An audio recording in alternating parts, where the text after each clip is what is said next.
From the highest highs to the lowest lows, finding the courage to come back is the subject of tonight's Insight. Here's Deb. Yes, Chris, tonight's Courage to Come Back Award recipient is a very determined man. He has overcome so many obstacles, and yet all Mark Ash wants to talk about is how he can help others. He has been through a lot. In fact, he says that he's living a whole new life these days. He has battled back from a brain injury, and for the most part, he was his own therapist. Mark does have an accent.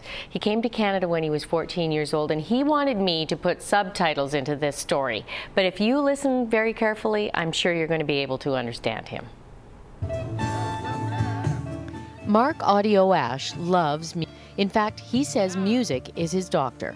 He volunteers with the Vancouver Adaptive Music Society at GF Strong, helping disabled musicians, stroke victims, and people with mental illnesses and brain injuries. He understands what they're going through because he's gone through it himself. Singing is a great therapy. Music helped me a lot in my recovery. But this is Mark's second life. A car 9 years ago took his first life away. In the 90s, Mark was a rock musician. His band, Shy Thunder, toured Canada and the US. He staged with musicians like Blue Oyster Cult and Mr. Big. He struggled with addiction and depression, but his world collapsed in December of 2001. The accident left him partially paralyzed. He couldn't walk, he couldn't talk, take care of himself.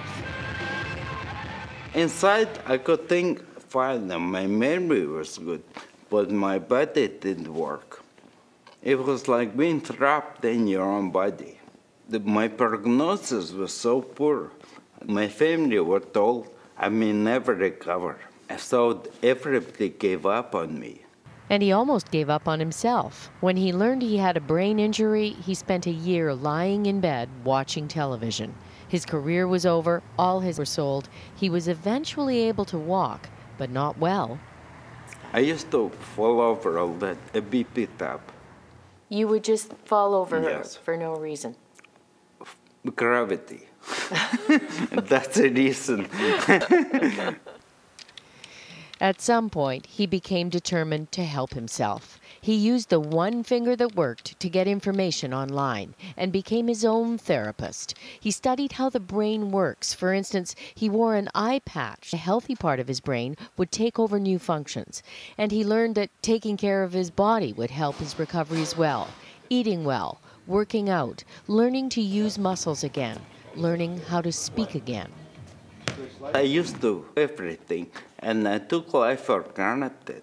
When you're healthy and you got money, you think you can buy everything, but health is priceless. And Mark's not wasting a second of his new life. He volunteers at the Richmond Food Bank because he knows life can be tough. And he's now helping others to regain their independence. He's learned so much, he's helping to design a glove that will help to wake up muscles that have atrophied. Some people consider what happened in my recovery is a miracle. It's not a miracle. The human body is a miracle. I'm just following the formula. Mark says he's grateful for every day. But his mission is to show others that anything is possible if you work hard and believe in yourself. I want to show that it's possible.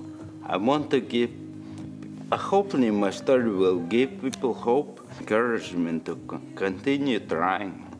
Yes. If you get the courage, you can come back. Wow, talk about determination, Chris.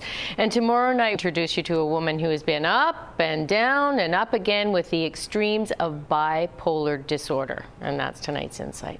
All right, look forward to that. Thank you, Deb.